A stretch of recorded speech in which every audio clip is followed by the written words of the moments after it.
అప్పుల బాధలు వెంటాడుతున్నాయా? అయితే 6 JVR వారి జాతిరత్నాలు ధరించండి. Hi, welcome to Manam TV. నేను మీ మనోజ్. కంత్రి డాక్టర్ అలియాస్ మహేందర్ రెడ్డి. సో చూడటానికి చాలా సాఫ్ట్గా నీట్గా కనిపిస్తున్నాడు. కానీ వీడి ఫోన్ ఓపెన్ చేస్తే మొత్తం పత్యాపారాలే. కట్టుకున్న భార్యని కనీసం ఫస్ట్ యానివర్సరీ వచ్చేంత వరకు కూడా ఆవిడ్ని మంచిగా చూసుకోకుండా అతి దారుణంగా కడతీర్చాడు. ఎలా అంటే హాస్పిటల్లో ఆపరేషన్స్కి యూజ్ చేసే అనస్థీషియాని ఎక్కువ మోతాలో తన బాడీలోకి పంపించి అతి దారుణంగా డాక్టర్ ఎలా ఆలోచిస్తారో, ఎంత ఎక్స్ట్రీమ్గా, ఎంత వియర్డ్గా ఆలోచిస్తారో అంత వియర్డ్గా ఆలోచించి వాళ్ళ ఆవిడ కృతికా రెడ్డిని చంపేశాడు మహేందర్ రెడ్డి. సో నేను కొన్ని కారణాల వల్ల ఆ అమ్మాయి ఫోటో చూపించలేకపోతున్నా. సో అర్థం చేసుకోండి, అంటే యూట్యూబ్ గైడ్లైన్స్ ప్రకారం. ఆయన కట్ చేస్తే సో 2024 మే 26న వీళ్ళిద్దరికీ పెళ్లి జరిగింది, కృతికా రెడ్డి అండ్ మహేందర్ రెడ్డి. సో వీళ్ళిద్దరికి ఇద్దరు కూడా డాక్టర్లే కాబట్టి వాళ్ళ ఫ్యామిలీస్ కూడా అనుకున్నాయి చాలా నీట్గా ఉంటారు, ఇబ్బంది ఏం లేదు, ఇద్దరిది ఒకే సెక్టర్ కాబట్టి పెద్దగా ప్రాబ్లమ్స్ ఏమి రావు అని చాలా హ్యాపీగా ఫీల్ అయ్యారు. సో అప్పటి నుంచి అల్లుడిని చాలా నీట్గా చూసుకుంటున్నారు. ఏదైతే కృతికా రెడ్డి అమ్మ వాళ్ళు కూడా సో మాకు కొడుకైనా కూతురైనా నువ్వేనయ్యా అని చెప్పి ఆయన్ని చాలా బాగా చూసుకుంటున్నారు. సో ప్రతి దాంట్లో మహేందర్ రెడ్డి ఇన్వాల్వ్మెంట్ ఉంటుంది. కృతికా రెడ్డి ప్రతి పనిలో, వాళ్ళ ఫ్యామిలీ చేసే ప్రతి పనిలో కూడా ఈవెన్ కొడుకు కన్నా కూతురు కన్నా ఎక్కువగా చూసుకున్నారు. సో ఈయన కూడా బాగానే యాక్టింగ్ చేశాడు. నాకు కొంచెం డబ్బులు కావాలని చెప్పి కొన్నిసార్లు అడిగేవాడు. 1,00,000 కావాలంటే 2 లక్షలు వచ్చేవి కృతికా రెడ్డి వాళ్ళ ఇంటి దగ్గర నుంచి. సో చాలా మంచిగా చూసుకుంటున్నారు, అంతా బాగానే ఉంది. ఏదైనా సరే నువ్వే అన్నట్టుగా వాళ్ళు కూడా ఉన్నారు, వీళ్ళు ఉన్నారు. వన్ ఫైన్ డే ఈ అమ్మాయికి హెల్త్ ఇష్యూస్ ఉన్నాయి. కృతికా రెడ్డికి హెల్త్ ఇష్యూస్ ఉండడం వల్ల ఆ అమ్మాయి ఏదైతే హాస్పిటల్లో ఆ అమ్మాయి వర్క్ చేసుకుంటూ ఒక స్కిన్ స్పెషలిస్ట్గా తను విక్టోరియా హాస్పిటల్లో వర్క్ చేసుకుంటుందో తనకి కావాల్సిన టాబ్లెట్స్ కానీ తను తీసుకునేది.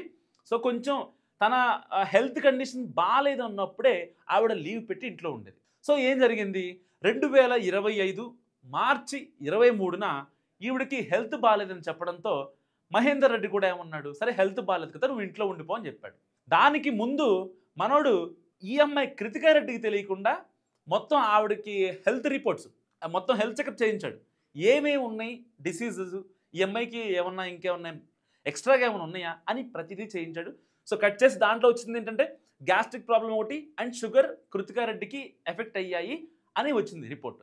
సో దాంతో ఏం చేశారు మహేందర్ రెడ్డి, అదేంటి నాకు పెళ్లి చేసినప్పుడేమో ఆ అమ్మాయికి ఏమీ లేవు అన్నారు, ఎలాంటి సైడ్ ఎఫెక్ట్లు లేవు, ఆ అమ్మాయి ఫిజికల్గా ఫిట్గా ఉందని చెప్పారు, మరి పెళ్ళయిన తర్వాత ఆ అమ్మాయికి ఎలా వచ్చాయి అని అడిగితే సో వాళ్ళ అమ్మ వాళ్ళని అడిగే ప్రయత్నం చేస్తే లేదు పెళ్ళి ముందు నుంచి ఉన్నాయి అని చెప్పారు. వాళ్ళు నిజమే చెప్పారు, అబద్ధం ఏం చెప్పలా. సో ఇది జీర్ణించుకోలేకపోయిన మహేందర్ రెడ్డి ఎలాగైనా సరే ఈ అమ్మాయిని అడ్డు తొలగించే ప్రయత్నం చేశాడు. బేసిక్గా ఈవిడికి ఏదో అంత పెద్ద పెద్ద రోగాలు ఏం లేవు, అవి మందులతోనో ఇంజక్షన్తోనో నయం అయిపోయే రోగాలు మాత్రమే.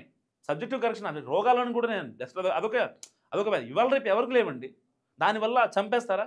సో చంపాలని ఫిక్స్ అయిన తర్వాత చాలా ప్లాన్లు వేశాడు. సో ఎప్పుడైతే ఈ అమ్మాయికి హెల్త్ బాగాలేదు అని తెలిసిందో అప్పుడు ప్రొపోఫెల్ అనే ఎనస్థీషియా, అదేంటి ఎనస్థీషియా డ్రగ్, అది ఆపరేషన్ అప్పుడు ఇస్తూ ఉంటారు. సో ఆ ఎనస్థీషియా డ్రగ్ని ఈ అమ్మాయి బాడీలోకి విపరీతంగా పంపించాడు. 2 రోజులకి 4 ఇంజెక్షన్స్. అసలు ఆవిడ బాడీ తట్టుకోలేక ఆవిడ స్పాట్లోనే చనిపోయింది.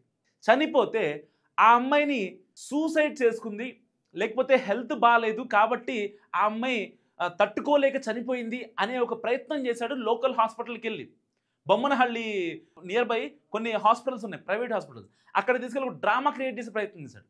ఎప్పుడైతే కృతికా రెడ్డి వాళ్ళ అమ్మ వాళ్ళకి, నాన్న వాళ్ళకి, అక్క నందిని రెడ్డికి, వీళ్ళందరికీ మ్యాటర్ తెలిసిందో వాళ్ళు వెంటనే స్పాట్కి వచ్చిన తర్వాత ఆ అమ్మాయి బాడీకి పోస్ట్ మార్టం చేయమని చెప్పారు. సో పోస్ట్ మార్టం చేసిన తర్వాత అసలైన విషయాలు బయటకు వచ్చాయి. ఫారెన్సిక్ ల్యాబ్లు, ఇంకా పోలీసులు, కేసులు, కోర్టులు, తర్వాత కట్ చేస్తే హత్య చేసింది వీడని తెలిసిపోయింది. ఎంత నాగ్గా, చూడటానికి నాగ్గా ఉన్నాడు, వాళ్ళ మాట వింటున్నట్టు అత్తయ్య అంటూ మాట్లాడాడు. వాళ్ళ మామయ్యతో కూడా మంచి రిలేషన్ మెయింటైన్ చేశాడు. వాళ్ళ మరదలతో కూడా, కృతికా రెడ్డి చెల్లితో కూడా చాలా మంచి రిలేషన్ మెయింటైన్ చేశాడు. ఎలాంటి ఇబ్బంది లేదనుకున్నారు. కట్ చేస్తే వాడి వల్లే ఇబ్బంది వచ్చిందని తెలిసిన తర్వాత వాళ్ళు మానసికంగా నలిగిపోయారు. అంటే ఇక్కడ మ్యాటర్ ఏంటంటే కేవలం మహేందర్ రెడ్డి యొక్క పత్యాపరం ఎవరైతే ఒక 4-5 అమ్మాయిలు ఉన్నారో, బాంబే మహిళకు ఒక అమ్మాయి కావచ్చు, అండ్ సేమ్ డాక్టర్ బెంగళూరులోనే ఒక డాక్టర్ కావచ్చు, ఇంకా చిన్న చితక పత్యాపరాలు ఏవైతే ఉన్నాయో వాటి కోసం బంగారం లాంటి కృతికా రెడ్డిని కడతీర్చాడు ఈ కసాయి భర్త. సో ఎట్టి పరిస్థితుల్లో ఈ అమ్మాయిని పక్కన పెట్టేస్తే నా లైఫ్ నేను హ్యాపీగా లీడ్ చేయొచ్చు. సో అనుకున్న అమ్మాయి వస్తుంది, ఇంకా అంతకన్నా మంచిగా ఉన్న అమ్మాయిలకి సరదాగా బలపెద్దాం అని అనుకున్నాడు. కానీ కట్ చేస్తే ఏది అవ్వలేదు. ఒక్క విషయం చెప్తా, 5 అమ్మాయిల స్టోరీ తెలిసినా సరే నేను కొన్ని చెప్పలేను. ఈ అబ్బాయి యూపీఐ డిజిటల్ ఈ పేమెంట్ యాప్ ఉంటాయి కదా, మనం ఫోన్పే కానీ పేటిఎం, వాటిల్లో కూడా మెసేజ్లు పెట్టి ఒక బాంబే మహిళకి ఏమని అబద్ధం చెప్పించాడు తెలుసా? మహేందర్ రెడ్డి చచ్చిపోయాడని చెప్పి మనోడే ఒక మెసేజ్ పెట్టి, ఏది వీళ్ళ డాడీ పెట్టినట్టుగా ఆ అమ్మాయికి మెసేజ్ పెట్టి ఆ అమ్మాయిని లోపరుచుకుందామని ట్రై చేశాడు. తర్వాత ఏం చెప్పాడు, లేదు నేను చచ్చిపోయింది నా భార్య కదా, నాతో ఎవరికైతే ఫస్ట్ భార్య వస్తుందో, నాకు ఫస్ట్ ఎవరైతే భార్య అవుతారో వాళ్ళు చనిపోతారు, నేను కాదు చనిపోయేది, నేను నీకోసమే ఉంటానంటూ 4-5 అమ్మాయిలకి ఎట్ ఏ టైం సింగిల్గా మెసేజ్ పెట్టాడు. నేను మీకోసం ఉంటా, మీకోసం ఎంత దూరమైన వస్తా అంట 4-5 అమ్మాయిలకి, నీకోసమే మా వైఫ్ని చంపేశా అంటూ కూడా ఆ 4-5 అమ్మాయిలకి ఎట్ ఏ టైం మెసేజ్ పెట్టాడు. సో చాలామంది 3 అమ్మాయిలు ఇగ్నోర్ చేశారు. ఎప్పుడైతే ఆ బాంబే అమ్మాయి రియాక్ట్ అయ్యిందో అప్పుడు తెలిసింది మనోడి కహానీలు. ఫస్ట్ ఏమో ఈ మహేందర్ రెడ్డి చనిపోయాడని చెప్పాడు, తర్వాత వాళ్ళ నాన్న చేయించినట్టుగా నాటకం ఆడాడు, తర్వాత ఏమన్నాడు, నా జాతకం ప్రకారం నా ఫస్ట్ భార్య ఎవరైతే ఉంటారో వాళ్ళు చనిపోతారు, కాబట్టి మనిద్దరం ఇప్పుడు లైఫ్ లాంగ్ హ్యాపీగా ఉందాం అని చెప్పేసరికి ఈ అమ్మాయి ఇన్ని కాన్సిక్వెన్స్ చేస్తే ఏ అమ్మాయికి నచ్చదు.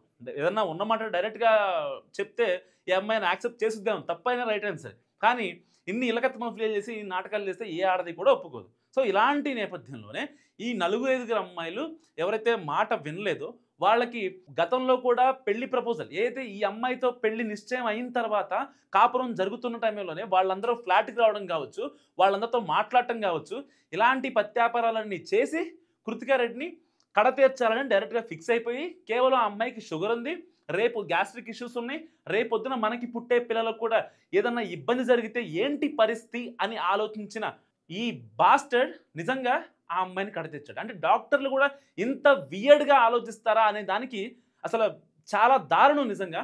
ఎందుకంటే కృతికా రెడ్డి అమ్మ నాన్న ఎంత బాధపడుతున్నారో అర్థం చేసుకోండి. ఆ రోజున కనుక ఒకవేళ నీకు అంత డౌట్ ఉంటే, డాక్టరు కాబట్టి ఎలాంటి డిసీజులు ఉన్నాయి, హెల్త్ కండిషన్ బాగుందా లేదా అని నీకు చెక్ చేసుకోవాలంటే పెళ్ళికి ముందే చెక్ చేయించుకొని దాని తర్వాత నాకు వద్దు అని చెప్తే ఆ రోజుతో అయిపోయేది. కానీ పెళ్ళయిన తర్వాత కేవలం షుగర్ ఉందనే ఒక బూచిగా చూయించి పోస్ట్ మార్టంలో ఆ అమ్మాయికి ఏదైతే ఆ అనెస్థీషియా ఇచ్చి ఇదంతా ఎలకత్తమ ప్లే చేసి ఎవరిని ఇబ్బంది పెడదామని ఇవాళ నువ్వేమన్నా సుఖపడుతున్నావా?